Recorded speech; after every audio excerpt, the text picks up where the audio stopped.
The darkness tasted like copper and regret. Elena Mercer sat alone in the corner of the wooden house, her back pressed against rough timber that still held the day's heat. Outside, the Texas wind moved through the mesquite trees with a sound like whispered warnings. The single candle on the table created more shadows than light, and in those shadows, memory and fear danced together like old enemies who knew each other's steps too well. Her fingers trembled against the cold metal of the Colt revolver in her lap. 29 years old, and she could not remember 27 of them. The gun felt foreign in her hands. 3 weeks ago, she had never held one. 3 weeks ago, she had been a seamstress who kept her head down and her past buried under 18 months of careful silence. 3 weeks ago, she had believed she could outrun the truth. The candle flame bent sideways in a draft that came from nowhere. Elena watched the smoke curl upward, dissolving into nothing, and thought about how easily a life could vanish, how a woman could wake up on a train with blood in her hair and no name in her memory, how she could build a quiet existence from the scraps of forgetting only to have it shattered by a single word whispered in violence. Catherine. That name echoed in the empty spaces of her mind like a stone dropped into a well. She could hear it falling, falling, falling, but never quite hitting bottom. Someone had called her that. Someone who wanted her dead had recognized a ghost. They asked me if I remember who I was before she thought staring into the flame. I tell them no. That is half true. The other half was buried in West Texas dirt along with the woman she might have been. 3 weeks earlier, the world had been simpler. September in Stillwater, Texas, arrived like a promise that would not be kept. The heat pressed down on the town with patient malice, baking the wooden boardwalks until they groaned with every footstep, turning the main street into a ribbon of dust that hung in the air long after the horses passed. The sun bleached everything the same exhausted brown, as if color itself had given up trying to survive here. Elena had learned to move through this heat like a shadow. Invisible, unremarkable, a woman who made dresses for the wives of men who never looked at her twice. That was exactly how she wanted it. She had been working at Edith Monroe's fabric shop for 18 months, ever since she had stepped off the evening train with nothing but the clothes on her back and a story she had practiced until it sounded almost true. A widow from Louisiana, husband dead from yellow fever, looking for a fresh start in a place where no one asked too many questions. Stillwater was perfect for that. It was a town that minded its own business mainly because everyone had something they preferred to keep buried. The dust was good at covering things up. The shop sat on 3rd Street, wedged between the general store and a boarding house that smelled perpetually of boiled cabbage and regret. Elena spent her days in the back room, needle and thread, moving in rhythms she did not remember learning, but her fingers somehow knew. Sometimes she would pause mid-stitch and wonder whose hands these really were. What had they done before they forgot Edith Monroe was a practical woman in her 50s who asked few questions and expected even fewer answers. She paid Elena a fair wage, let her rent the small room above the shop, and maintained a comfortable distance that suited them both. In 18 months, they had never shared a meal or a confidence. It was the best working relationship Elena had ever known, as far as her fractured memory could confirm. The morning of September 14th started like any other. Elena woke before dawn, washed her face in the basin by the window, braided her dark hair with fingers that worked automatically while her mind drifted elsewhere. She had learned not to chase the fragments of memory that sometimes surfaced. They were like fish in murky water. The harder you grasped, the faster they slipped away. She was pinning a hem on Mrs. Crawford's church dress when Edith came to the doorway, wiping flour from her hands onto her apron. "Elena, I need you to run to the general store. We are nearly out of black thread, and Lord knows I will need it for the funeral orders." Someone died. Old Mr. Peterson. Finally? Edith said it without malice, just the flat acceptance of a woman who had seen too many people come and go to pretend each departure was a tragedy. "His daughters will want mourning dresses by Sunday." Elena set down the dress and reached for her shawl, though the heat outside made it unnecessary. Old habits. She had learned to keep herself covered, keep herself small, keep herself forgotten. The walk to the general store took her past the Lucky Diamond Saloon, Clayton Voss's establishment. She always crossed to the other side of the street when she approached it, not because Voss had ever bothered her directly, but because of the way his eyes followed certain women, like he was making calculations, like he was deciding whether they were worth the trouble of acquiring. Elena had been in Stillwater 6 months before she even learned Voss's name. He was the kind of man who owned things, the saloon, the boarding house, half the buildings on Main Street. And he wore his ownership like other men wore, their guns always visible, always ready. She kept her head down as she passed, but she could feel the weight of observation from the saloon's windows. Someone was always watching in Stillwater. That was the price of calling this place home. The general store was busy with the usual morning crowd, cowboys buying tobacco, housewives examining fabric, old men who came more for the conversation than the commerce. Elena made her purchase quickly, exchanging the minimum pleasantries required by small-town courtesy, and left before anyone could ask her the questions she had learned to deflect. How long are you staying? Do you have family? Why did you really come here? She was halfway back to the shop when she saw him, Clayton Voss, standing in the alley beside the land office, deep in conversation with 2 men she did not recognize. Their horses were tied nearby saddlebags, heavy with something that made the animals shift nervously. Voss was gesturing with his hands, his voice low but urgent. Even from across the street, Elena could read the tension in his shoulders. She should have kept walking, should have delivered the thread to Edith and returned to the safe monotony of her needle and cloth, should have remembered that curiosity was a luxury she could not afford. But something made her pause, some instinct she did not remember acquiring. One of the men handed Voss a leather satchel, old and worn, the kind that looked like it had traveled through harder country than this. Voss opened it, looked inside, then closed it quickly. His face, usually so controlled, showed something Elena had never seen there before. Fear. He said something sharp to the men who mounted their horses and rode out of town, heading north, at a pace that suggested they did not plan on coming back. Voss stood there for a long moment, clutching the satchel like it might try to escape, looking up and down the street to see if anyone had noticed. His eyes found Elena's. The moment stretched too long. She saw recognition flicker across his face, then something else. Confusion maybe, or memory trying to surface. His mouth opened as if to call out to her. Elena turned and walked away, her heart hammering against her ribs in a rhythm that felt like warning drums. Do not run. Do not draw attention. Just move with purpose and disappear into the normal flow of the day. She made it back to the shop, handed Edith the thread with shaking hands, and retreated to her room, claiming a headache. For the rest of the afternoon she sat by the window watching the street below, waiting for Voss to appear at the door with questions she could not answer. He never came. But that night, unable to sleep, Elena made a decision that would unmake everything she had so carefully constructed. She followed him. The moon was 3/4 full, bright enough to cast hard shadows across the desert landscape.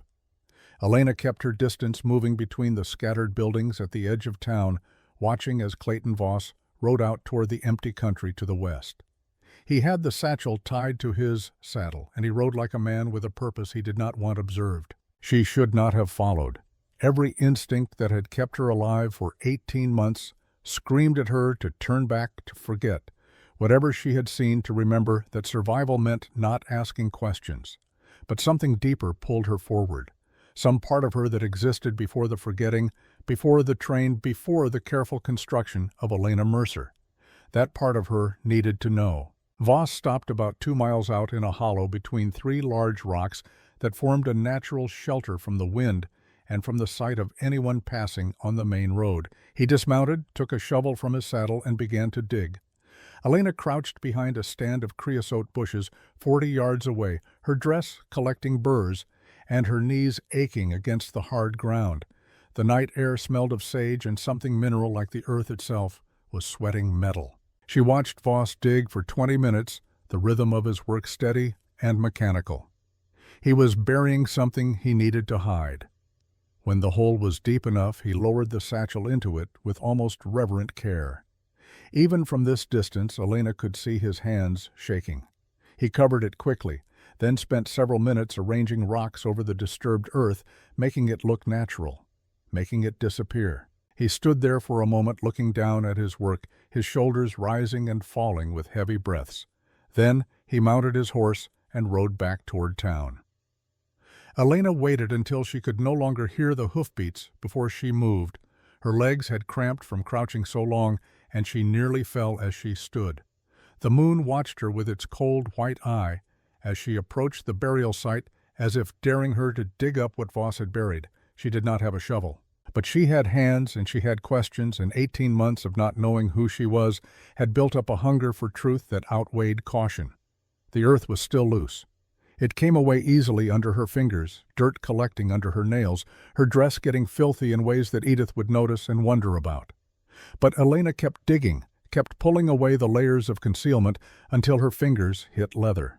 The satchel was heavier than it looked. She pulled it free, brushed off the dirt, and opened the brass clasp with trembling hands. Inside, wrapped in oilcloth, were two things: a journal, old and water-stained, filled with handwriting she did not recognize, and a locket silver and tarnished with a photograph inside. A woman's face stared back at her, young, perhaps 25, with delicate features and eyes that held some deep sadness. Beautiful in the way that makes men write poetry, and other women check their own reflections with quiet despair. Elena had never seen her before, but something about that face pulled at the blank spaces in her memory like a hand reaching through fog. She closed the locket, wrapped everything back in the oilcloth, and took the satchel.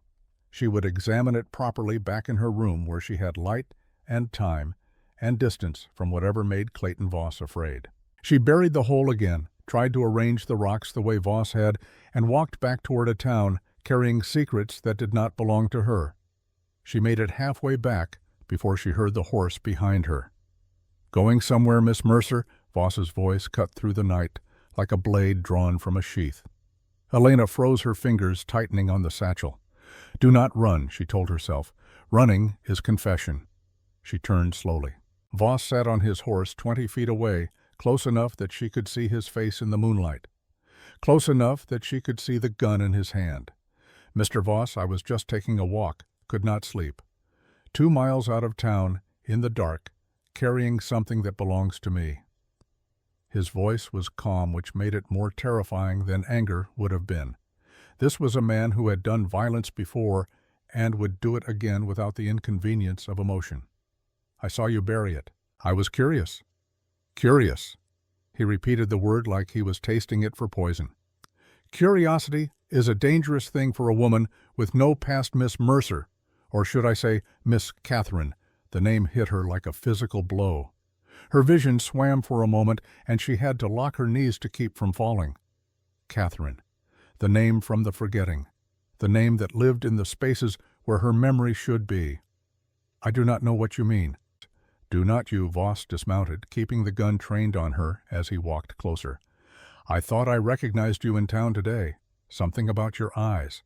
But I told myself no, it could not be. Catherine Mercer died in a fire 2 years ago. Everyone knows that." Elena's mouth had gone dry. Fire. The word pulled at something deep in her mind. Smoke. Screaming. The smell of burning fabric and hair. "You have me confused with someone else. Maybe?" Voss was close now, close enough that she could smell whiskey on his breath. "Or maybe you are exactly who I think you are. Either way, you have something that belongs to me." He reached for the satchel. Elena pulled it back. "What is in here that is worth killing for Mr. Voss?" His face changed. The mask of civility fell away, and beneath it was something cold and reptilian. "You should not have followed me. You should have stayed in your little room and your little life, and kept your head down like you have been doing." His hand shot out and grabbed her wrist, squeezing until she gasped. "But you just could not help yourself, could you, Catherine? Always had to know, always had to interfere." "I am not Catherine," she said through gritted teeth. "Then you will not mind dying like her." He yanked the satchel from her hands and backhanded her across the face. Elena fell, tasting blood, the desert spinning around her. She tried to stand, and he kicked her in the ribs. Air left her lungs in a rush. She curled up, trying to protect herself, and he kicked her again. "I should have made sure you were dead the first time." Voss said, his voice still calm, still reasonable. That was my mistake, but I learn from my errors. He dragged her upright, his fingers digging into her arm hard enough to leave bruises. Elena fought, clawing at his face, but he was stronger, and he had done this before. He had the casual efficiency of a man who knew how to hurt women. He started dragging her toward town, not to help her. She knew that with a certainty that came from somewhere deeper than thought, he was going to make a spectacle of it. The walk back to Stillwater took 20 minutes. Elena's face was swelling, blood running from her split lip, her ribs screaming with every breath. Voss held her upright with one hand, the satchel in the other, and he walked like a man without a care in the world. When they reached Main Street, he threw her down in the middle of the road, right in front of the Lucky Diamond Saloon. It was late past midnight, but there were still men inside drinking, still people awake. Voss wanted an audience. He opened the saloon doors and called out, "Gentlemen, come see what I found, a thief, a liar, a woman who thought she could steal from me and get away with it." Men stumbled out, curious and drunk and looking for entertainment. Within minutes, a crowd had gathered. Elena tried to stand, and Voss kicked her down again. "This woman," he announced to the growing assembly, his voice carrying across the silent street, "broke into my property, stole from me. When I confronted her, she attacked me." It was all lies, but lies delivered with such confidence that they became truth in the minds of men who wanted to believe them, men who needed to believe that women who got hurt had done something to deserve it. Elena looked at the faces surrounding her, faces she recognized, men who bought fabric from Edith's shop, women she had made dresses for, the baker, the blacksmith, the banker. All of them watching as Clayton Voss prepared to destroy her, and not one of them moving to intervene. The quiet of complicity was as brutal as any fist. Voss crouched down beside her, his voice dropping to a whisper only she could hear. "You should have stayed dead, Catherine." Then he stood and kicked her again, this time in the face. The world went red, then black, then red again. Elena felt her consciousness slipping away like water through cupped hands. This is it, she thought. This is how it ends. Dying in the street of a town that does not know my name, killed by a man for reasons I cannot remember. She had survived the fire and the forgetting and 18 months of careful invisibility, only to die here in the dust alone. Somewhere far away, she heard a new voice, deep, calm, cutting through the night like a clean blade. "That is enough." Elena forced her eyes open, though the left one had swollen nearly shut. Through the haze of pain and blood, she saw him. A man on horseback sitting perfectly still at the edge of the crowd. Tall, broad-shouldered, wearing clothes that had seen hard country and harder weather. His hat sat low on his brow, casting his face in shadow, but she could see his eyes. His eyes were pale and hard, the color of flint. He was looking at Clayton Voss the way a man might look at something that needed killing. Voss turned, and Elena saw his expression shift. Irritation gave way to something more careful, more calculated. He knew this man. "This is none of your concern, Rowan." Rowan. The name meant nothing to Elena, but it clearly meant something to Clayton Voss and to the crowd. She felt the quality of the silence change, fear replacing indifference. "Seems like it is my concern." The man called Rowan did not raise his voice, but somehow it carried anyway. "Seems like you are beating a woman in the street and calling it justice. She is a thief, I have every right. To what, kick her to death while grown men stand around watching?" Rowan's hand rested on his saddle, casual, but Elena noticed how close it was to the gun at his hip. "That is not justice. That is murder.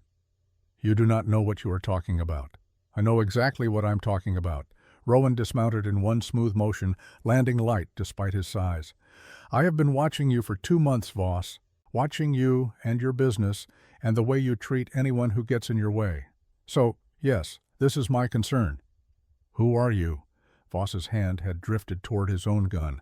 "Some hired gun, someone with a grudge."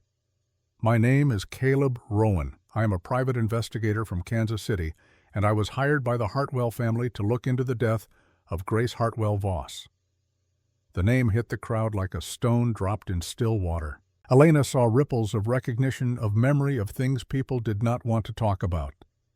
Grace Hartwell Voss. Who was she?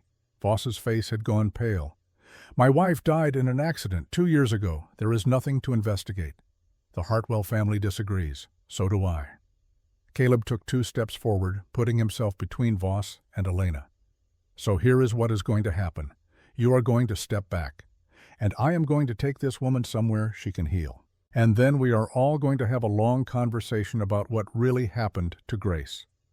She was helping the woman who stole from me." "What did she steal?" Voss hesitated. Just for a second, but long enough for everyone to notice. "Papers, documents, private property." "Private enough that you buried them in the desert at midnight." Caleb's voice had taken on an edge. "Private enough that you are willing to beat a woman to death to keep them hidden." The crowd murmured, doubt spreading like cracks in glass. Voss saw he was losing control of the narrative. His hand moved toward his gun. Caleb was faster. His revolver cleared leather in a blur leveled at Voss's chest before the other man's fingers even touched metal. "Do not." One word, flat, final. Voss froze. "I am taking her," Caleb said. "If you want to stop me, draw your gun. But understand that I have killed before, and I will not lose sleep over adding you to the count." For a long moment, nobody moved. The whole town seemed to be holding its breath. Then Voss stepped back, his hands rising slowly away from his weapon. "She is yours then, your problem. Do not come crying when she robs you blind." "I will take my chances." Caleb holstered his gun and knelt beside Elena. Up close she could see his face clearly for the first time. Late 30s, weathered by sun and wind, a scar running from his left eyebrow into his hairline. His jaw was dark with several days of stubble, but his eyes, when they met hers, held something unexpected. Not pity, something harder than that. Understanding, maybe, or recognition. "Can you hear me?" he asked quietly. Elena managed a small nod, the movement sending fresh spikes of pain through her skull. "Good. I am going to get you out of here. Can you stand?" She tried. Failed. Her legs had stopped obeying somewhere around the third kick to her ribs. "All right. I am going to carry you. It is going to hurt, but I need you to stay quiet. Can you do that?" Another nod. Caleb slipped one arm under her shoulders, the other beneath her knees, and lifted her as if she weighed nothing at all. The movement made her gasp, made black spots dance across her vision, but she bit down on her lip and stayed silent. He carried her to his horse, a big bay gelding that stood perfectly still as Caleb settled Elena in the saddle, then swung up behind her. His arm came around her waist, holding her steady against his chest, and she felt the solid warmth of him at her back. For the first time in 18 months, since waking on that train with blood in her hair and emptiness in her mind, Elena felt something she had almost forgotten: safe. Caleb turned the horse away from the crowd, away from Clayton Voss's cold rage, away from a town that had stood and watched her die. "Where are you taking me?" she managed to whisper. "My ranch. Broken Creek, about 30 miles north. You can rest there, heal. And then we are going to talk about Grace Hartwell and what you know about her death." "I do not know anything about anyone's death. Maybe you do not remember, but Clayton Voss remembers you, called you Catherine." Caleb's voice was quiet, almost gentle, "and that name means something, something worth killing for." Elena wanted to argue, wanted to insist he was wrong, but exhaustion and pain were pulling her down into darkness. Her head lolled back against his shoulder. "Who was Grace Hartwell?" she asked, the words coming out slurred. Caleb was quiet for a long moment. When he finally spoke, his voice carried a weight of old grief. "My sister. And I think you knew her. I think you knew her very well." Then Elena let go, let the darkness take her, and dreamed of fire. The ride passed in fragments. Elena surfaced occasionally, aware of motion and pain, and the steady rhythm of the horse's gait. Once she woke enough to realize the sun had risen, that they were climbing into rougher country where the air smelled different. Cleaner somehow, less like dust, and more like something green fighting to survive. Another time she felt water against her lips and drank without opening her eyes, trusting the hand that held the canteen. Mostly she just hurt. Her face throbbed where Voss had hit her. Her ribs screamed with every breath. And beneath it all ran a deeper pain, the kind that had nothing to do with fists or boots, the pain of knowing she had been alone in that street, that a whole town had watched and not one person had cared enough to intervene, except this stranger. This man who claimed her past was tangled up with his dead sister. When they finally stopped, Elena forced her eyes open and saw a house. Simple, sturdy, built from rough-cut timber, with a wide porch and a stone chimney. Beyond it, a small barn and a corral holding 3 horses. The bones of a working ranch, though one that looked like it had seen better days. "Almost there," Caleb said, his voice a low rumble against her back. "Just a little further." He dismounted and lifted her down with the same careful strength he had shown in Stillwater. Elena tried to stand, but her legs buckled. He caught her easily. "Easy. You have got broken ribs at least, maybe worse. Let me do the work." He carried her into the house and through a main room that served as kitchen and living space combined. The furniture was plain but well made. Everything was clean but spare, like a place where someone lived but did not quite inhabit. He laid her on a narrow bed in a small room off the main space and lit a lamp against the gathering dusk. "I am going to check your injuries," he said. "Some of them need tending. I will be as gentle as I can, but it is going to hurt." "Already hurts," Elena managed. "I know. I'm sorry."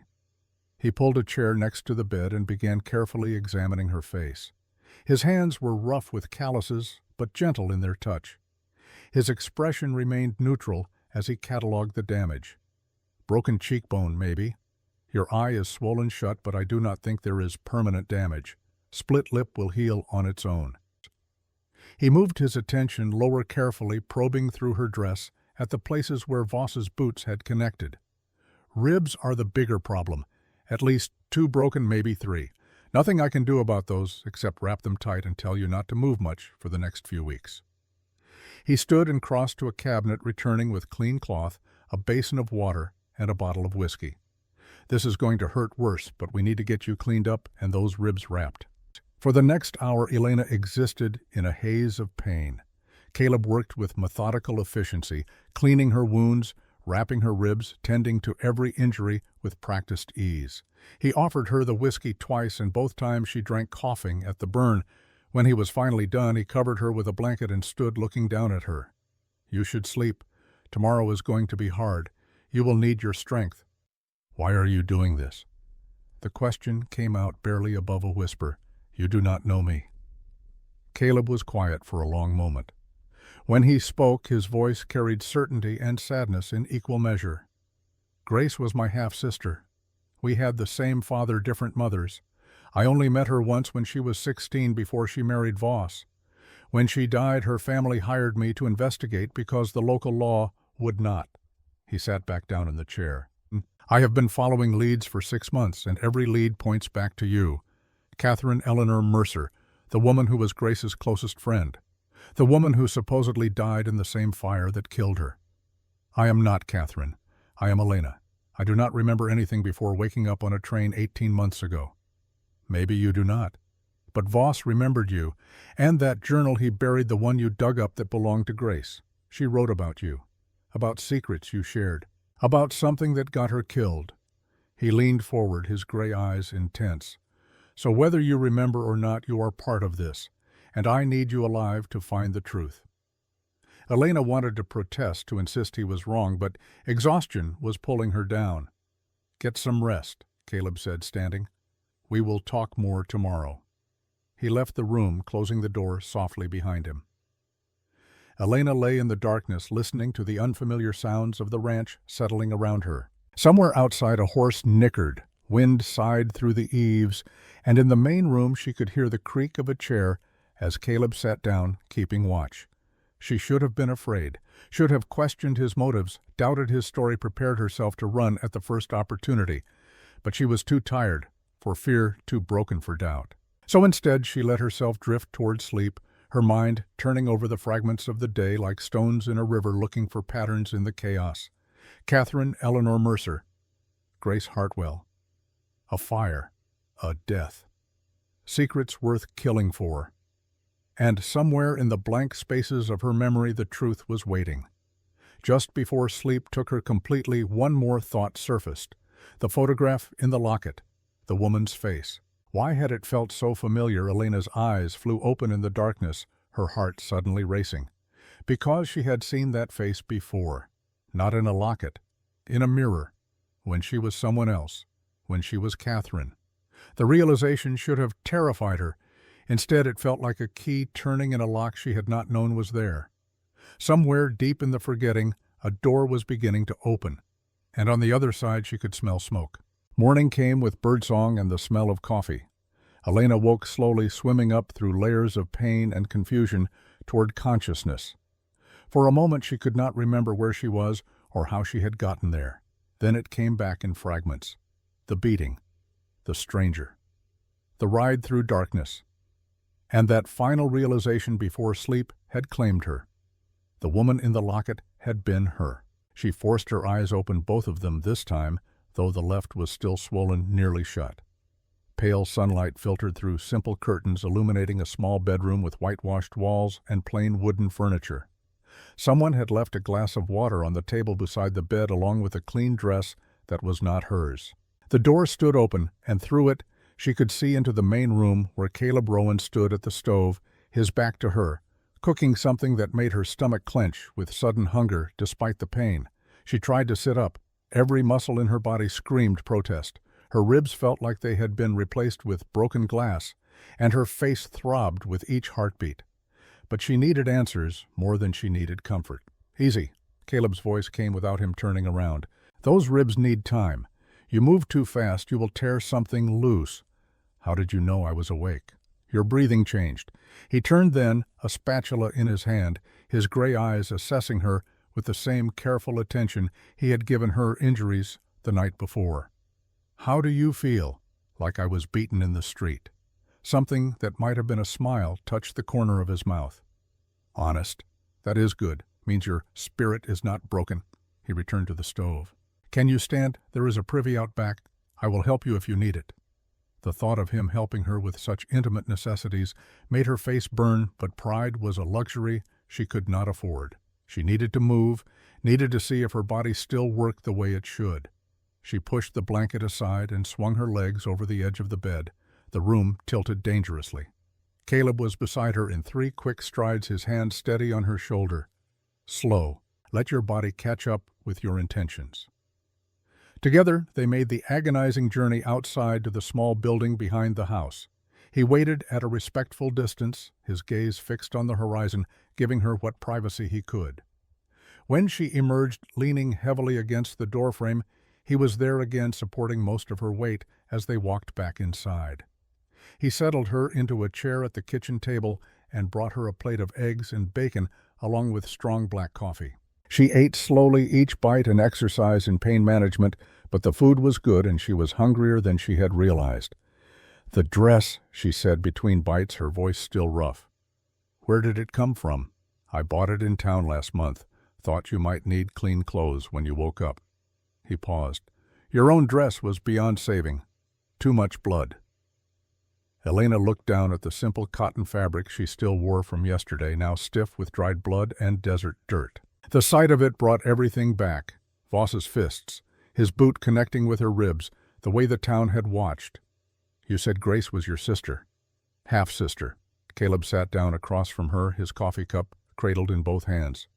"Same father, different mothers. My mother was his first wife, lived in Kansas. Grace's mother was his mistress in Louisiana. He kept 2 families for 20 years. Neither woman knew about the other until after he died." "How did you meet Grace?" "At the reading of his will. She was 16, I was 27. We talked for maybe an hour total, but I could see she was good, you know.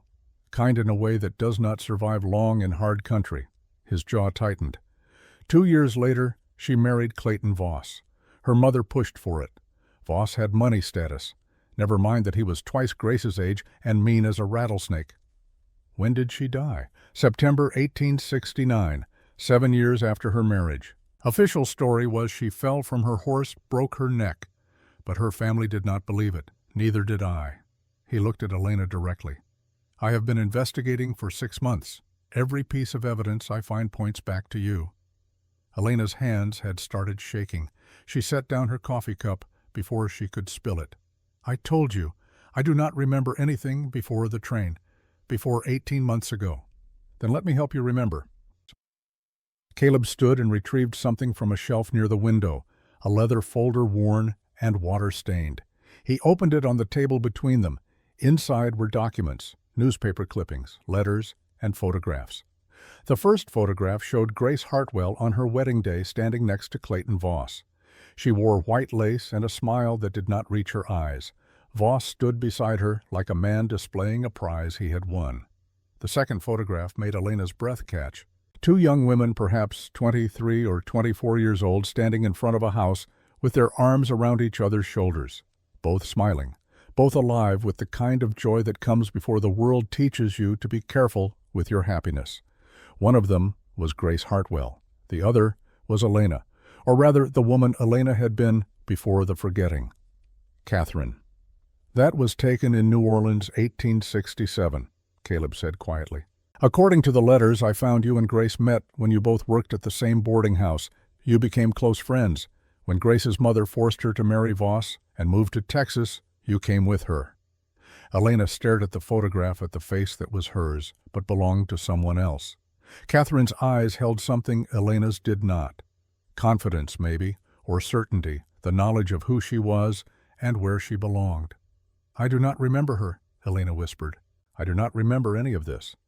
Maybe not consciously, but Voss remembered you, called you Catherine without hesitation. Caleb pulled out another document, a letter written in elegant script. This is from Grace to her mother, dated June 1869, 3 months before she died. Listen to this. He read aloud, his voice taking on the cadence of the words on the page. Dearest Mother, I fear I have made a terrible mistake in marrying Clayton. He is not the man he pretended to be. His business dealings are not merely questionable, they are criminal. And when I questioned him about certain discrepancies in his accounts, he became violent. Catherine witnessed the incident and urged me to leave him, but I am afraid of what he might do, afraid of the scandal. Catherine says she has kept records evidence of his crimes in case we ever need protection. She is braver than I am. I pray her courage does not get her killed. The words hung in the air between them like smoke. Elena's mind was racing, trying to fit these pieces into the vast emptiness of her memory. Grace, New Orleans, evidence of crimes. It should have meant something, should have sparked recognition, but there was only blank space and the growing sense of dread. What crimes? She asked. That is what I have been trying to figure out. Voss owns half of Stillwater now, but 6 years ago he had almost nothing. Something happened between 1865 and 1870 that made him very rich, very fast. Caleb's eyes were intense. And I think you and Grace knew what it was. Before Elena could respond, there was a knock at the door. Both of them froze. Caleb's hand went to the gun at his hip, and Elena saw his whole body shift into readiness. He moved to the window, looked out carefully, and his expression changed to something between surprise and confusion. It is a woman, young, wearing mourning clothes. He looked at Elena.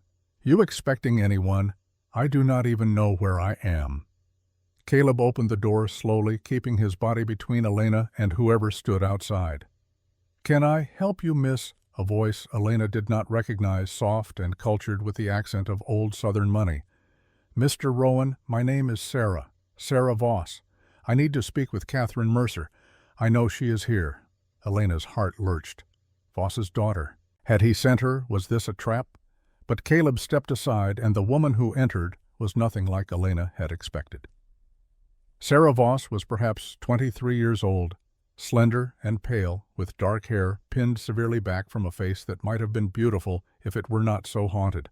She wore black from head to toe, a widow's weeds, though Elena knew she was not married.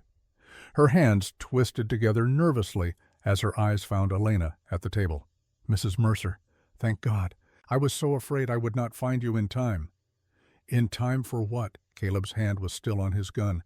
Before my father kills you both. Sarah's voice trembled. He is gathering men. I heard him last night making plans. He knows you are here, Mr. Rowan, and he knows you have her. How did you find us? I followed you yesterday, watched from the rocks when you rode out of town. I waited until dark and then came. She took a step closer to Elena. Please. You do not remember me, but I remember you. You used to read to me when I was little, before my mother died, before everything went wrong." Elena stared at this young woman who claimed to know her, searching for any flicker of recognition. Nothing, just more emptiness where memory should be. "I do not remember," she said, and hated how weak her voice sounded. "I know. That is what Dr. Pritchard said, that you would not remember, that it was the only way you would survive." Sarah reached into her cloak and pulled out something wrapped in oilcloth. "But I have something that might help. I went back to the place where Father buried the satchel. I dug it up again before he could move it." She unwrapped the oilcloth to reveal the journal Elena had seen the night before and the silver locket. But there was something else now, a folded piece of paper yellowed with age. Sarah unfolded it carefully. It was a hand-drawn map. "My mother drew this 2 days before she died. I found it hidden in her Bible. She wrote one word on the back." Sarah turned the paper over. Written in faded ink was a single word: Catherine. Elena took the map with shaking hands. It showed a route leading west from Stillwater into the desert country, ending at a location marked with an X. Beside the X, in Grace's handwriting, were the words, "Devil's Cradle." "What is Devil's Cradle?" Caleb asked. "A canyon in the hills about 50 miles west. There are old silver mines there, abandoned since before the war." Sarah's eyes were bright with unshed tears. "But one of them is not abandoned. My mother inherited it from her father. It was the only thing she owned that my father could not touch because it was held in trust. The deed was in her name alone." Understanding was beginning to dawn on Caleb's face. Voss wanted the mine. He wanted everything my mother had. Her money, her property, her dignity.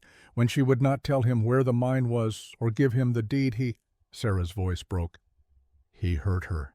And when Catherine tried to stop him, when she threatened to go to the authorities with evidence of his other crimes, he killed them both."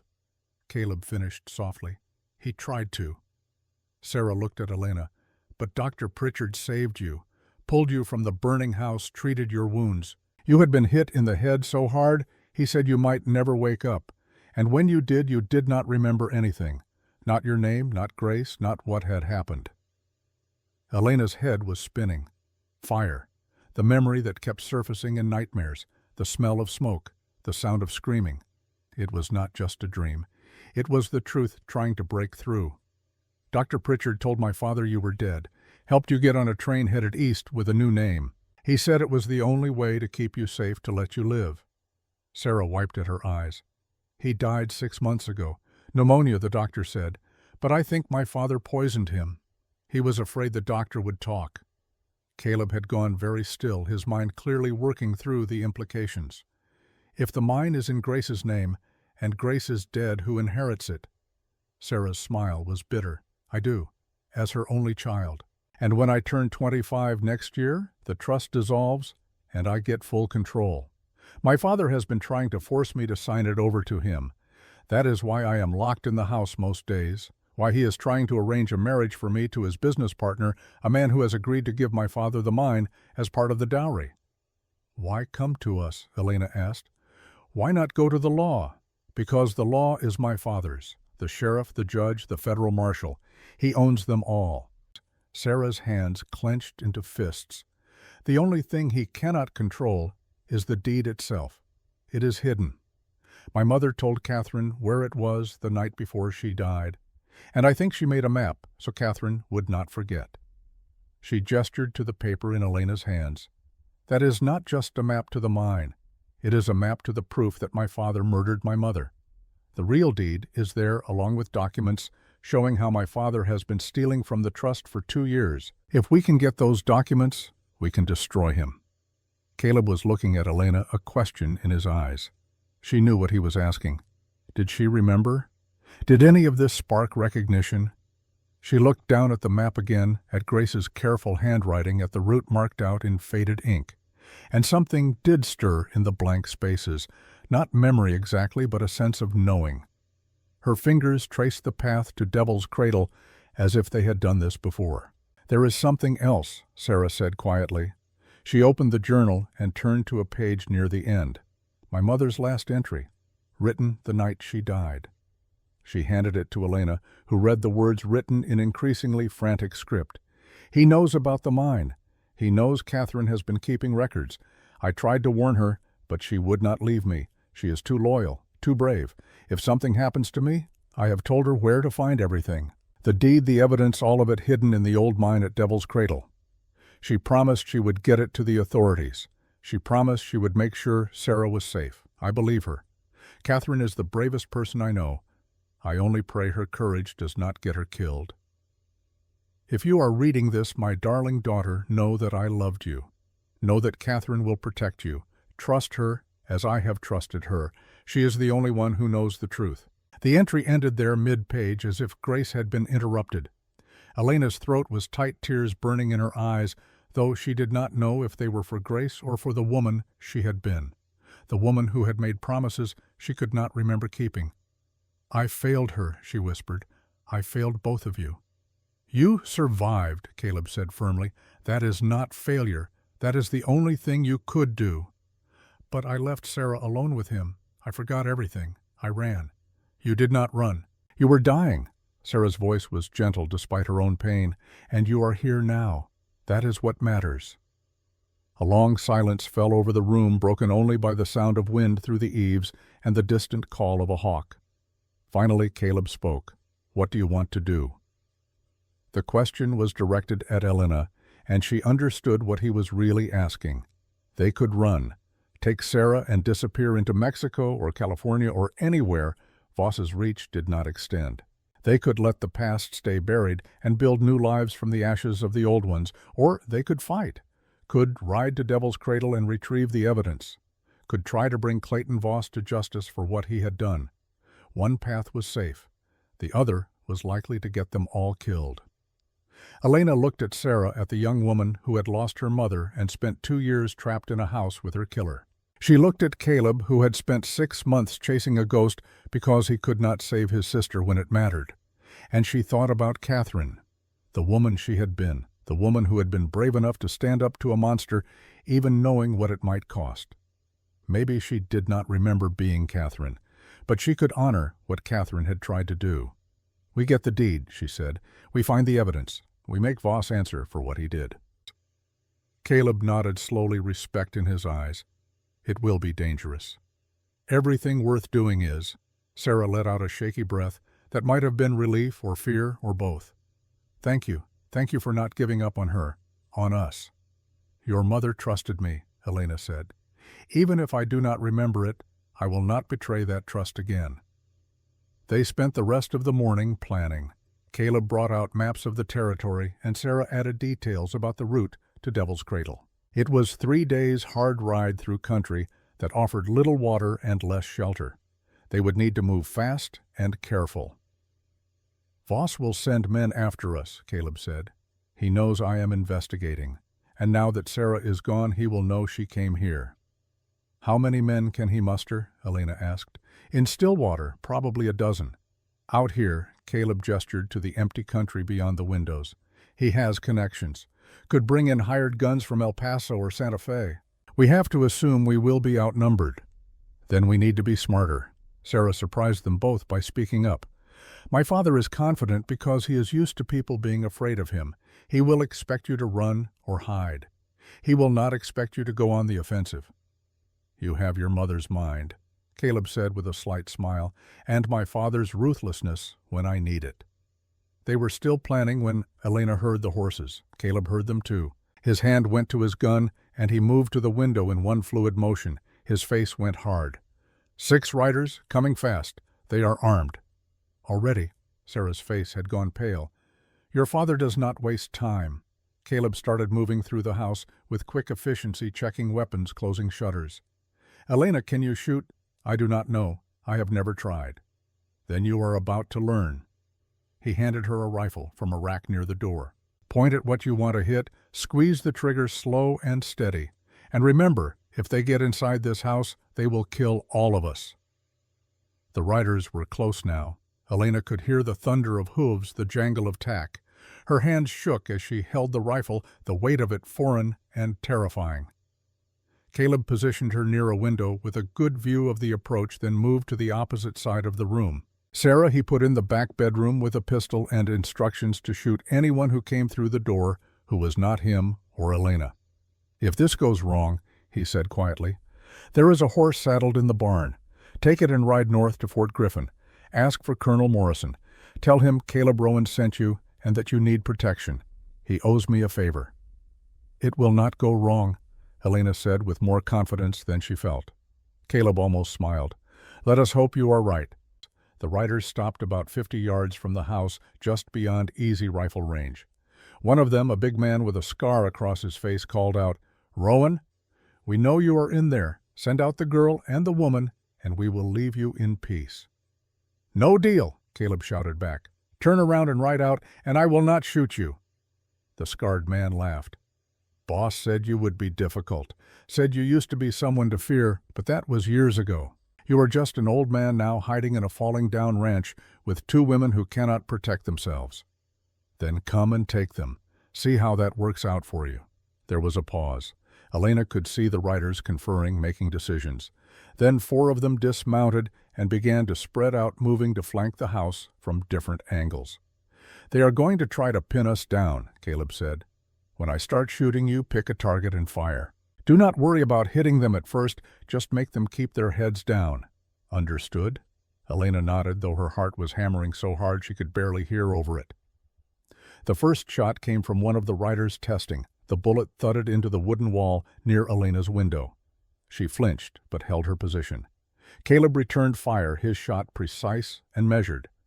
One of the riders staggered and went down, clutching his leg. Then it was chaos. Gunfire erupted from multiple directions, bullets punching through the wooden walls and shutters. Elena raised the rifle, sighted down the barrel at a man running between cover, and pulled the trigger. The recoil slammed into her injured shoulder, making her gasp. Her shot went wide, kicking up dirt 10 feet from her target. But the man dove for cover anyway, and that was something. She worked the lever action, chambered another round, and fired again. This time she led the target more, and the bullet caught the edge of the water trough he was hiding behind. Splinters flew. The man cursed loud enough for her to hear. "Good," Caleb called. "Keep them honest." For 10 minutes, that felt like hours, they traded shots with the attackers. Caleb moved between windows with practiced efficiency, placing his shots with care, making every bullet count. Elena fired when she saw movement, slowly getting a feel for the rifle's rhythm, learning to anticipate the kick. One of the attackers tried to rush the back door. Sarah's pistol barked twice, and the man fell back with a scream. When he crawled away, there was blood on his shirt. "Nice shooting," Caleb yelled to the back room. "He should not have underestimated me," Sarah called back, and there was steel in her voice that had not been there before. But they were running low on ammunition, and the attackers knew it. They had pulled back to better cover and were maintaining steady fire, trying to wear down the defenders. Sooner or later, someone would try another rush, and if they came from multiple directions at once, there was no way to stop them all. Elena was reaching for another cartridge when she saw movement at the barn. One of the riders had circled wide and was trying to set fire to it. If the barn burned, they would lose the horses. They would be trapped. She did not think. She stood, stepped out onto the porch, raised the rifle, and fired from a completely exposed position. The bullet caught the man in the shoulder, spinning him around. He dropped the torch and stumbled backward, clutching the wound. Then return fire erupted from 3 directions at once, all aimed at Elena. She dove back inside as bullets chewed apart the doorframe where she had been standing. Splinters flew. She hit the floor hard, driving the air from her injured ribs, and lay there gasping. Caleb was beside her in seconds. "Are you hit?" "No, just stupid." "Stupid and effective." You stopped him. He helped her sit up against the wall. "But do not do that again." "I will try to remember that." Outside, the gunfire had stopped. Elena could hear voices conferring, then the sound of horses moving. She risked a look through the shattered door. The riders were retreating, 2 of them, helping the wounded, onto horses. The scarred man looked back at the house, his face twisted with rage, and shouted one final message. "This is not over, Rowan. The boss is coming himself, with more men. And next time there will be no warning." Then they were gone, riding hard back toward Stillwater, leaving 2 trails of blood in the dust. The silence after they left was deafening. Elena sagged against the wall, the rifle falling from her shaking hands. Her whole body was trembling now, adrenaline draining away, and leaving nothing but exhaustion and the sick realization of what she had just done. She had shot a man, maybe killed him. She had taken aim at another human being and pulled the trigger without hesitation, and the worst part was how easy it had been. Caleb checked the perimeter, making sure the riders were really gone, then came back to find Elena sitting on the floor with her head in her hands. He did not say anything, just sat down beside her and waited. "Does it ever stop?" she asked finally. "The shaking?" "No, and that is good. It means you are still human." "I do not feel human. I feel like something broke inside me." "Nothing broke. Something woke up." His voice was gentle. "You did what you had to do to survive. To protect people who needed protecting. That is not wrong, Elena." "Then why does it feel like it is?" "Because you have a conscience. Because you understand the weight of what you just did." He stood and offered her his hand. "Come on, let us make sure Sarah is all right, and then we need to talk about what comes next." Sarah emerged from the back room, pale but steady. She had the look of someone who had just crossed a threshold they could not uncross. Elena recognized it because she felt the same way. They gathered around the kitchen table, and for a long moment, nobody spoke. Finally, Caleb broke the silence. "They will be back, with more men like he said. We probably have 2 days at most before Voss comes with enough force to overrun us." He looked at both women. "So we have a choice. We can run, try to get to safety before he finds us. Or we can do what Sarah suggested. Go on the offensive. Head to Devil's Cradle, get the evidence, and end this before he can regroup." "If we run, he wins," Sarah said quietly. "My mother dies unavenged, and I spend the rest of my life looking over my shoulder." "If we fight, we might all die," Caleb countered. "We might die running too." Elena surprised herself by speaking up. "At least if we fight, we die for something that matters." Caleb studied her for a long moment, then nodded. "Then we leave at first light. Pack light, ride fast. 3 days to Devil's Cradle, 1 day to find what we need 3 days back. If we are lucky, we can get to the federal marshal in Austin before Voss even knows we have been gone." "And if we are not lucky?" Sarah asked. "Then we make our stand at the mine. Better ground, easier to defend." His expression was grim. "Either way, this ends one way or another within the week." They spent the evening preparing. Caleb checked weapons and ammunition, packed supplies for the journey. Sarah helped Elena into the clean dress, then carefully rewrapped her ribs with fresh bandages. The work was practical, necessary, and it kept them from thinking too much about what they were riding toward. As darkness fell, they sat together on the porch watching the stars emerge one by one in the vast Texas sky. The air had cooled, bringing relief from the day's heat. Somewhere in the distance, a coyote called its voice lonely and wild. "Tell me about my mother," Sarah said suddenly. "What she was like before my father, before everything went wrong." Caleb was quiet for a moment, reaching back for memories. "I only knew her briefly, one afternoon at a lawyer's office, but I remember she laughed a lot. Real laughter, not the polite kind.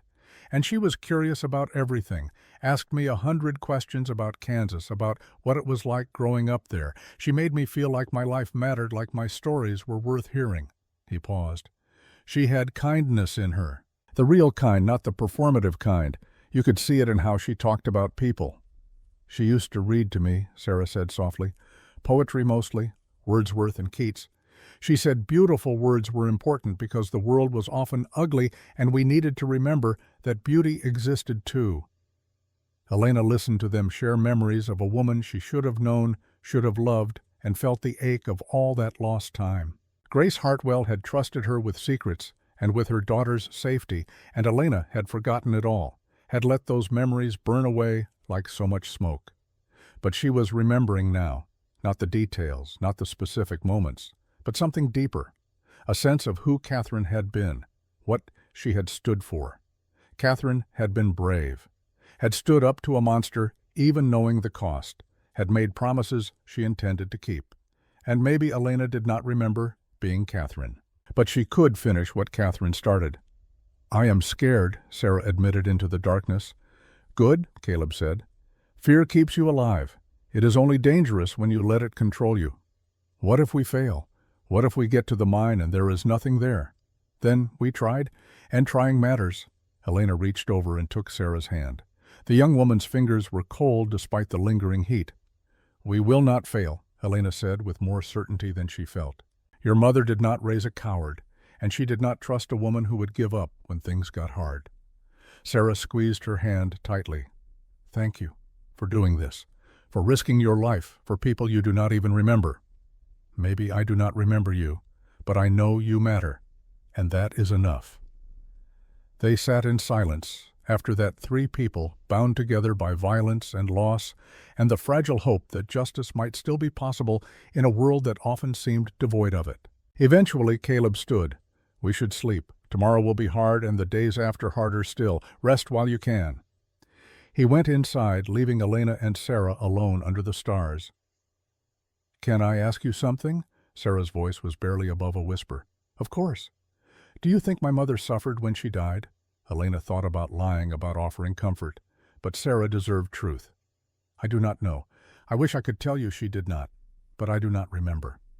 I dream about it sometimes, about what her last moments were like, if she was afraid, if she called for me." Tears slid down Sarah's face. "I was in the house that night, upstairs. I heard them arguing, heard her scream, but I was too afraid to go down, too afraid of what my father would do, and by the time I worked up the courage, the house was on fire, and she was already gone. You were a child. There was nothing you could have done. I could have tried, like Catherine tried." Sarah wiped at her eyes. "I have been a coward my whole life, but not anymore. Whatever happens at Devil's Cradle, I will not hide this time. I will stand and fight. For her." Then we stand together. They went inside, each to their separate rooms, to try to sleep before the hard days ahead. Elena lay in the darkness, listening to the unfamiliar sounds of the house settling, and thought about courage, about how it was not the absence of fear, but the decision to act despite it, about how Catherine had been brave enough to stand against Clayton Voss, and how Elena had to be brave enough to finish the fight.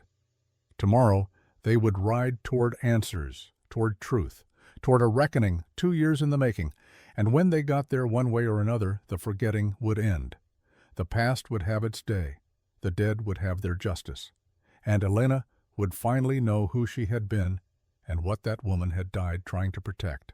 She closed her eyes and drifted toward sleep, and in her dreams she smelled smoke and heard a woman's voice calling a name she almost remembered. "Catherine, come back. It is not too late." But it was too late. It had been too late since the moment the first match struck. All that was left now was to make the burning mean something. Dawn came cold and merciless, the way it always did in West Texas. The sky bled from black to bruised purple to pale gold, and with the light came the certainty that there was no turning back. Elena stood in the yard, watching Caleb saddle the horses with the practiced efficiency of a man who had done this 1,000 times. Her ribs still ached. With every breath her face still bore the purple and yellow marks of Voss's fists, but her hands were steady as she checked the rifle he had given her. Strange how quickly violence became familiar, how easily the body learned to prepare for war. Sarah emerged from the house carrying saddlebags packed with food and water for the journey. She had changed into riding clothes, practical canvas and leather that would survive the hard country ahead. Her face was pale but determined, and Elena recognized that look.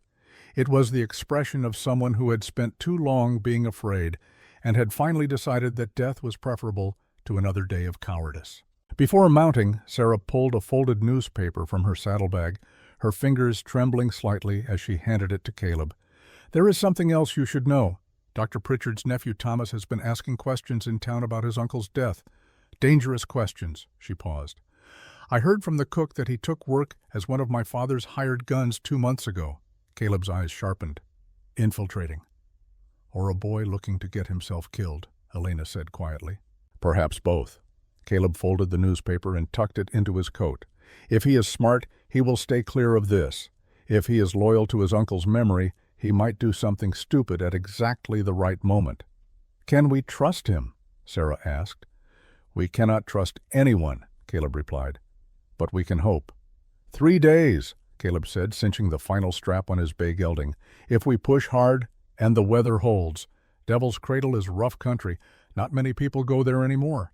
Too remote, too dangerous, which is probably why Grace chose it. What do we do when we get there? Sarah asked. Find the mine. Find the deed. Get out before Voss finds us.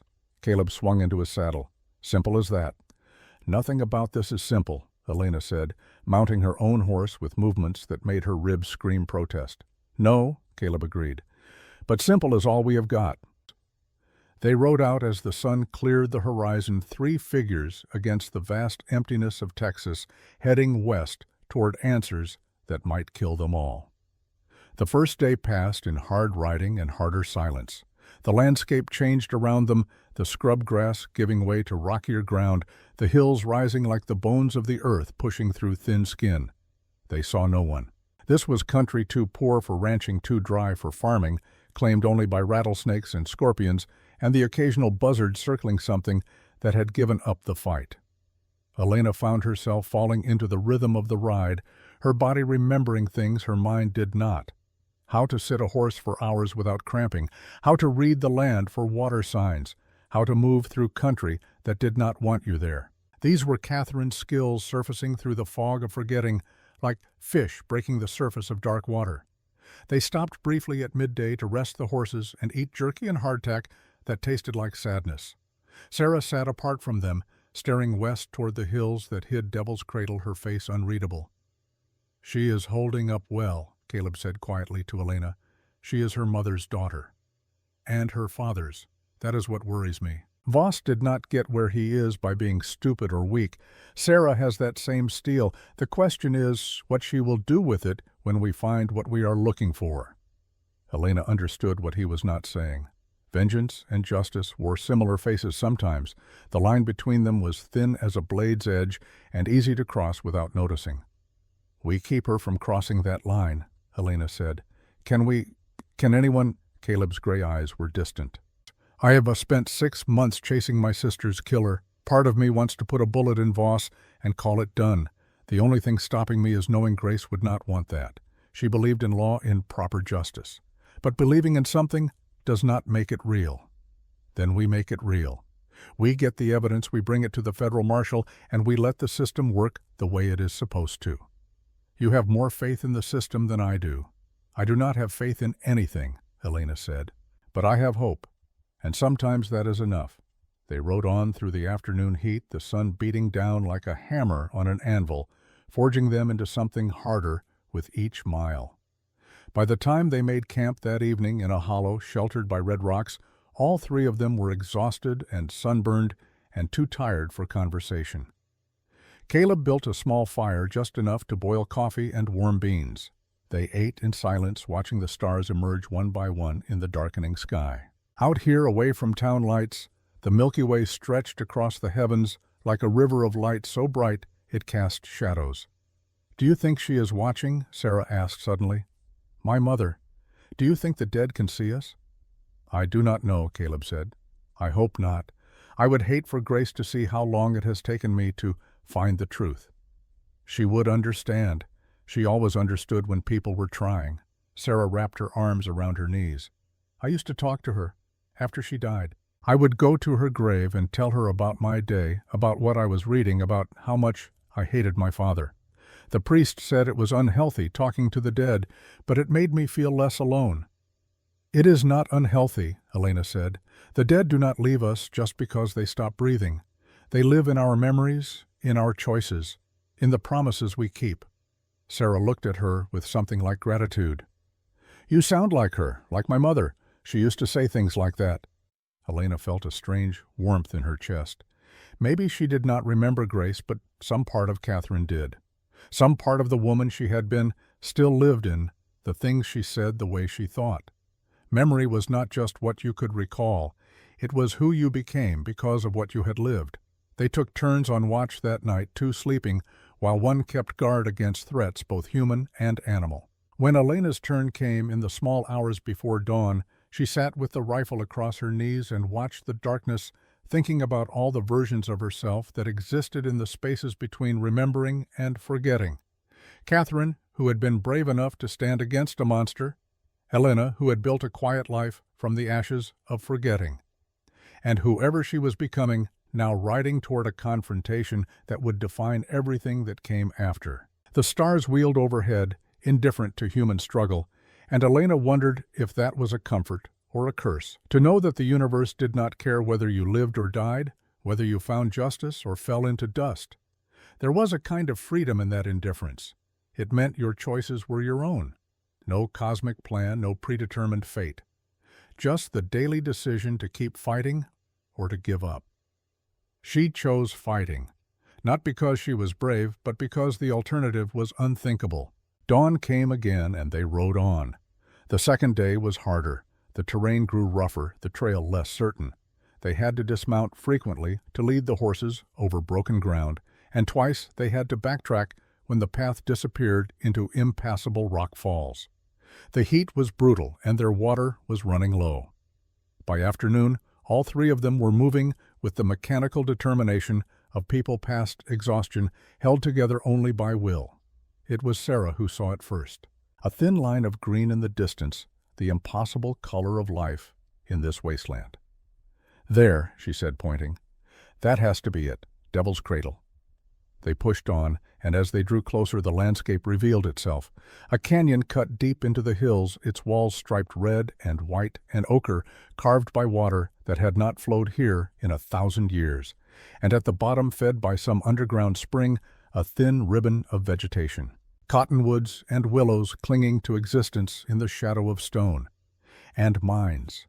Dozens of them, dark openings in the canyon walls, like empty eye sockets staring out at nothing. "Which one?" Caleb asked, scanning the cliff face.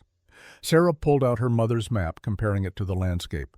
Her finger traced the route, then pointed to a mine entrance about halfway up the eastern wall, accessible by a narrow path that switchbacked up the rock. "That one. The map shows a specific rock formation. See that outcropping that looks like a broken tooth? The mine is just below it." They made their way down into the canyon carefully, the horses picking their way over loose scree. At the bottom they found the remains of an old mining camp, collapsed buildings, rusted equipment, the bones of wagons that would never move again. This had been a busy place, once full of men chasing silver dreams. Now it was a graveyard. They tied the horses near the water and climbed the path on foot. It was steep and treacherous, the rock crumbling under their boots, and Elena's ribs protested every step. But she kept climbing, driven by something deeper than pain. The mine entrance was exactly where the map said it would be. A wooden frame, rotted but still standing, led into darkness. Caleb lit the lantern he had brought and led the way inside. The tunnel stretched back into the mountain, shored up with timbers that creaked ominously as they passed. The air was cool and damp, smelling of stone and time. Their footsteps echoed strangely, and somewhere in the darkness water dripped with patient rhythm. They walked for what felt like hours, but was probably only minutes, following the tunnel as it branched and turned. Sarah navigated by memory of her mother's map, calling out directions, left at the fork. Straight past the collapsed section, down when the tunnel splits. And then they were there. A wider chamber, natural rather than man, made its walls glittering with quartz veins, and in the center, protected by a cairn of stones, a small iron box. Caleb lifted it carefully, as if it might dissolve at rough handling. The lock had rusted through. He pried it open with his knife. Inside, wrapped in oilcloth, were documents. The deed to the mine in Grace Hartwell's name. Financial records showing 2 years of theft from the trust. And letters. Grace's handwriting documenting every instance of violence, every threat, every crime Clayton Voss had committed. And beneath it all, another journal, smaller than Grace's, bound in cracked leather. Elena took it with trembling hands and opened to the first page. The handwriting was hers, Catherine's. The words hit her like fists. "My name is Catherine Eleanor Mercer. I am writing this in case I do not survive to tell the truth myself. I was not always a good person. I have made mistakes, but I am trying to make them right." She turned the pages, reading quickly, and the story unfolded like a flower made of thorns. Catherine had worked for an investment company in New Orleans. Respectable work for a woman with education, but no family money. She had been good at her job. Too good. Good enough to notice when the numbers did not add up.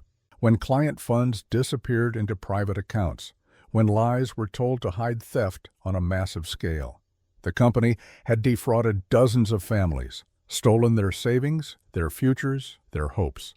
And when Catherine discovered it, she had two choices: look away and keep her position, or do something about it. She chose truth. She copied the ledgers, gathered evidence, prepared to go to the authorities. But the company discovered her plans before she could act. They sent men. Men who did not ask questions or accept explanations. Men who killed problems. Catherine ran. She took the evidence and she ran. And the company's men followed. She made it as far as Grace Hartwell's boarding house, where Grace was working to support herself after her father lost everything to the same investment fraud that Catherine was trying to expose. They had become friends, Catherine hiding Grace, protecting her. And when Grace's mother forced her daughter to marry Clayton Voss and moved to Texas, Catherine went with her. A new name, a new start, or so they thought, but Voss had been part of it, part of the fraud, part of the network of lies. He had married Grace specifically for the mine for the silver that could fund his ambitions.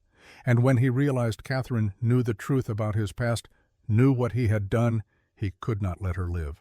The fire had been meant to kill them both. Catherine and Grace, the two women who knew too much. It had succeeded with one. It had only thought it succeeded with the other. Elena closed the journal, her hands shaking so hard she nearly dropped it. She looked up to find Caleb and Sarah staring at her. "I was not innocent," she said, her voice breaking. "I was not just some victim who got caught in the crossfire. I brought the danger to Grace. I got her killed." "You tried to expose criminals," Caleb said firmly. "That is not a crime." "But I failed. I ran instead of finishing what I started, and Grace paid for my cowardice. You were being hunted by killers. You did what anyone would do. You survived." Sarah's voice was gentle. "My mother knew what she was risking by helping you. She chose to do it anyway. That was her decision, not your fault. She trusted me to protect her," Elena whispered, "and I could not even remember her name." "Then protect her now." Sarah took Elena's hands. "Finish what you started. What she died trying to help you do. Make Voss answer for all of it. The fraud, the murder, everything." Elena looked down at the documents in the box. Evidence of crimes spanning years. Proof that could destroy Clayton Voss and everyone connected to him. This was what Catherine had been trying to accomplish. What Grace had died protecting. The weight of it was crushing. But it was also clarifying. She finally knew who she was. Not just Elena, not just Catherine, but the woman who carried both their stories and had to decide what to do with that knowledge. Elena knelt to gather the documents, her fingers brushing the financial ledgers. A name caught her eye. A signature she had seen before in the New Orleans company files from her recovered memories. Her blood went cold. "Caleb," she said slowly, her voice barely above a whisper, "look at this." She held up a contract dated 1867, Clayton Voss's signature bold and arrogant. But beneath it, a title: Chief Enforcement Officer, Continental Investment Group. He was not just part of the fraud. Elena said, the pieces finally clicking together in her mind. He was their enforcer, the man they sent when someone needed to disappear. Sarah's face had gone white. "What are you saying?" "I am saying your father did not just marry your mother for her money. He was sent to marry her. The investment company that defrauded her family, they paid Voss to get close to Grace, to control the mine, to eliminate anyone who threatened to expose them." Elena's hands were shaking. "The 3 people who died in New Orleans before I escaped, I thought it was random violence. It was him. It was always him." "Then my mother never had a chance," Sarah whispered. "From the moment he proposed, she was already dead." She was reaching for the deed when she heard the voice from the tunnel entrance. "I have to admire your persistence, Rowan. I really do." Clayton Voss stepped into the chamber, a pistol in each hand, and behind him came 6 armed men. They had been followed, or worse, anticipated. Voss had known they would come here, had been waiting. Elena's hand went to her rifle, but Voss was faster. "I would not. My men have their guns on all of you. First person to move dies. And I am rather hoping it will be you, Catherine. I owe you a death. 2 years overdue." Caleb had gone very still, the kind of stillness that came before violence. But he did not draw. Not with 6 guns aimed at them. "How did you know we would be here?" he asked. Sarah, darling, you were never as clever as you thought." Voss smiled at his daughter with something that might have been affection in a man capable of feeling it. "I have been watching you for months. Knew you would run eventually. Knew you would come to the mine. You are predictable, just like your mother." "Do not speak about her," Sarah said through clenched teeth. "Why not I speak about my property however I wish? And she was mine. The mine is mine. And soon everything she tried to hide from me will be mine as well." He gestured with one gun toward the iron box. "Hand it over. The deed, the documents, all of it." "And if we refuse?" Elena asked. "Then I kill you here and take it anyway. Your choice." Elena looked at Caleb, at Sarah, at the 6 hired guns blocking the only exit. They were trapped, outgunned, out of options, except for one. She picked up the iron box and walked toward Voss, her movements slow, yet slow and deliberate. Every eye in the chamber was on her. She could feel Caleb's tension, Sarah's fear, Voss's triumph. She stopped 10 feet from him and held out the box. "You win," she said. "Take it." Voss reached for it, greed bright in his eyes. Elena threw it at his feet. The box hit the stone and burst open, documents scattering, and in that moment of distraction, several things happened at once. Caleb drew and fired, hitting one of the gunmen in the shoulder. Sarah dove for cover behind a rock formation, pulling a pistol Elena had not known she was carrying. And the youngest of Voss's men, a young man in his mid-20s, turned his gun away from the prisoners and toward his employer. The shot caught Voss in the shoulder, spinning him around. His own guns went off, bullets ricocheting wildly off stone walls. Then chaos erupted. Gunfire filled the chamber, deafening in the enclosed space. Elena dropped flat, scrambling for the rifle she had left near the wall. Bullets chewed up rock above her head. Dust and gun smoke filled the air. She reached the rifle, rolled onto her back, and fired at the nearest gunman. The recoil drove into her injured ribs, and she gasped, but the shot was true. The man went down. Caleb was fighting like a man with nothing to lose, his revolver barking steadily. 2 more of Voss's men fell. The remaining ones were caught between Caleb's precision and Sarah's surprising competence with her pistol, and the betrayal from their own ranks. It was over in less than a minute. 4 of Voss's men were down. 1 had fled back up the tunnel, and Voss himself knelt on the stone floor, clutching his bleeding shoulder, his face twisted with rage and pain. The young man who had shot him stood with his gun still trained on his former employer, his hands shaking, but his aim steady. "My name is Thomas Pritchard," he said, his voice rough with emotion. "My uncle was Dr. Samuel Pritchard, the man you poisoned 6 months ago because he threatened to tell the truth about what you did." Voss spat blood. "Your uncle was a fool who did not know when to keep his mouth shut.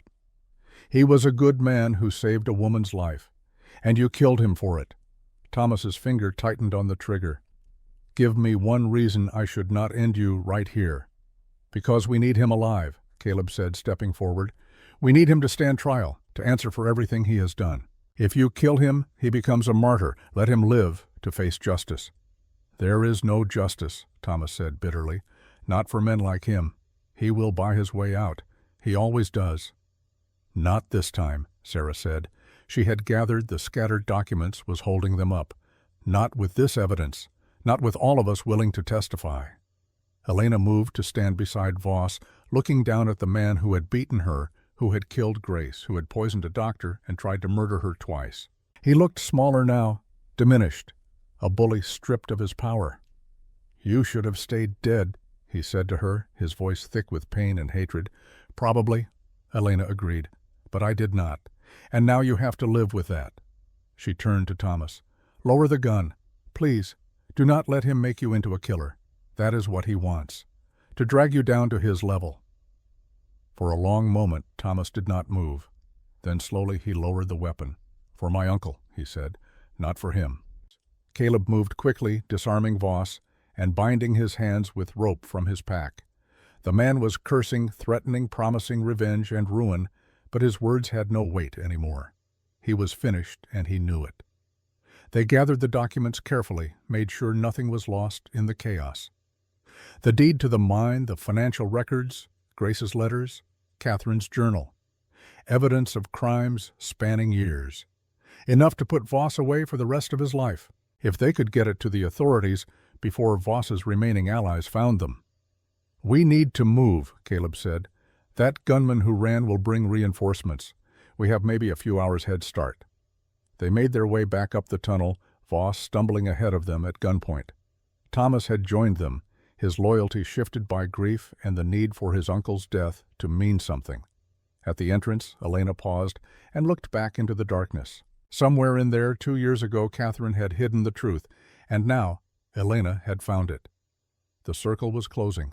The story was reaching its end. She just hoped they would live to see how it finished. The ride back was hard and fast, pushing the horses to their limits. They could not stop for more than a few minutes at a time, could not risk Voss's reinforcements catching them in open country.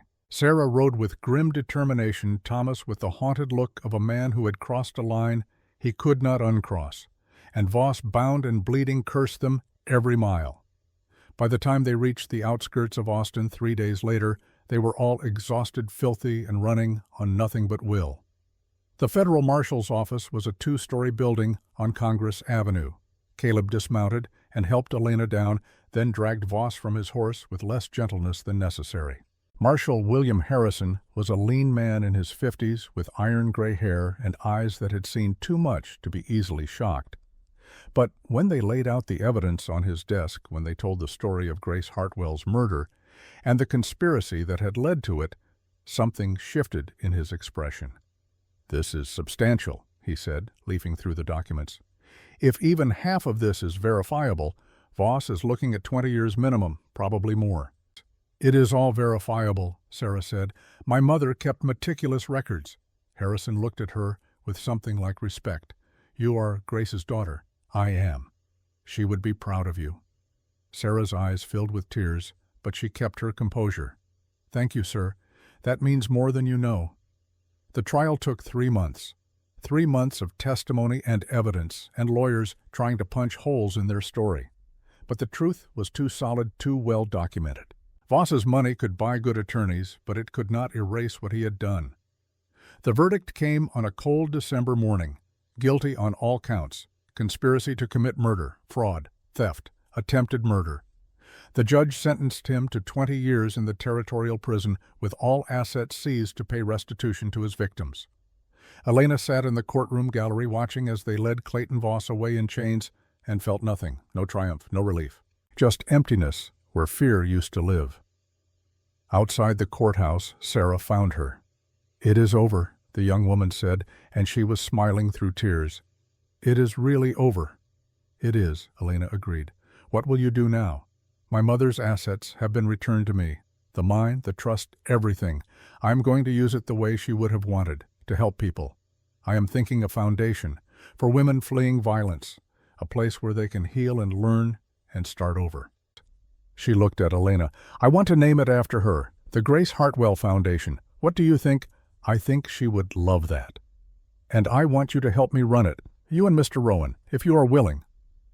Elena looked across the street to where Caleb stood talking with the marshal, his hat pushed back, his face relaxed in a way she had never seen before.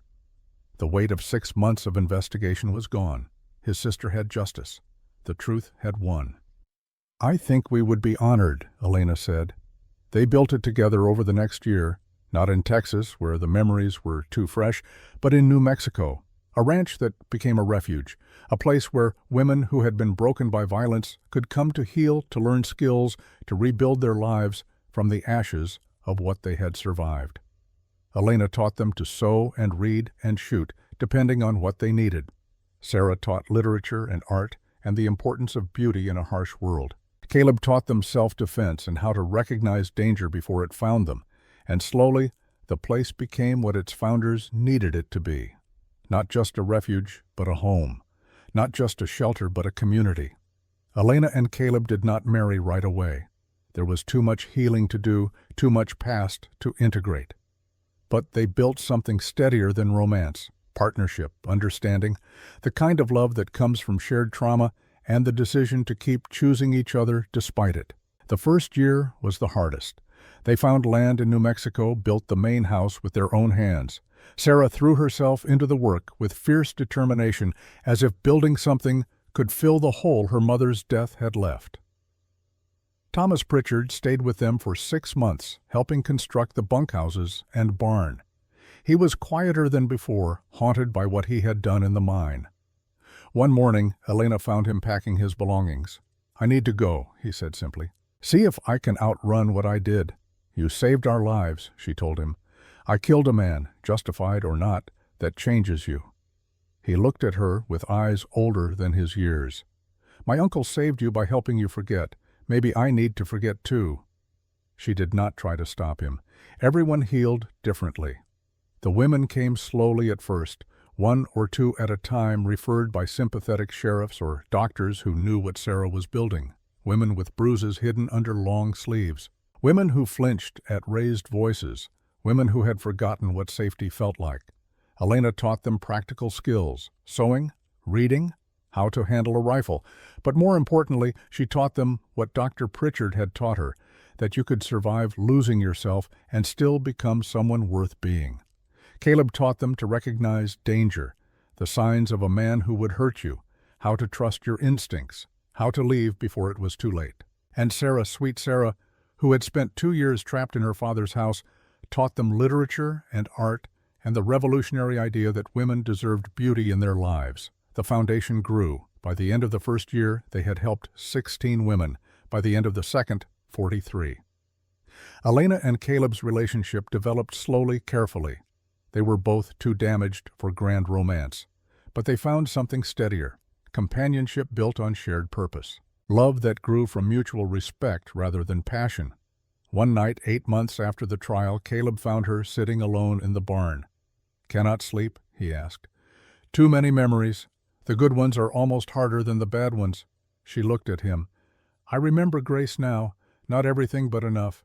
She used to sing when she cooked, badly, off-key, but it made people smile."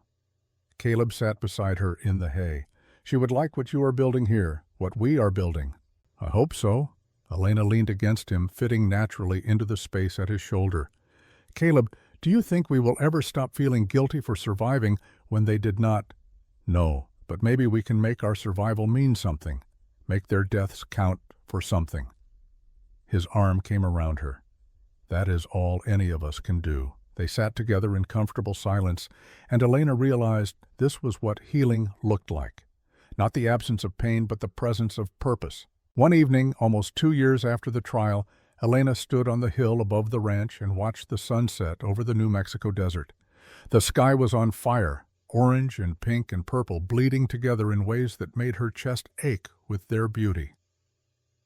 Caleb came to stand beside her, his presence solid and warm in the cooling air. "What are you thinking about?" he asked. Elena was quiet for a long moment, watching the light change. "I am thinking about who I am, Catherine." "Elena, both." "Neither. I spent so long trying to remember, and now I have all the memories back, and I am not sure they matter as much as I thought they would."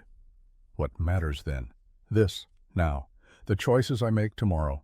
She turned to look at him. Catherine made mistakes, ran when she should have fought, but she also tried to do the right thing even knowing the cost. And Elena, she survived when survival should have been impossible. Both of them are part of me, but neither of them defines me. "Who does define you?" "I do, every day, with every choice." She smiled. "That is the gift the forgetting gave me. The chance to decide who I wanted to be instead of being trapped by who I had been." Caleb took her hand, his fingers warm against hers. "And who do you want to be? Someone who helps people, someone who stands up when others look away, someone who believes that justice is possible even when the world says it is not." She leaned against him. "Someone who loves you. If you will have her." "I will have her every day for the rest of my life." They stood together as the sun sank below the horizon and the stars began to emerge. Behind them the ranch was coming alive with evening sounds, voices calling laughter from the dining hall, the whinny of horses settling for the night. Home, Elena thought. This is home.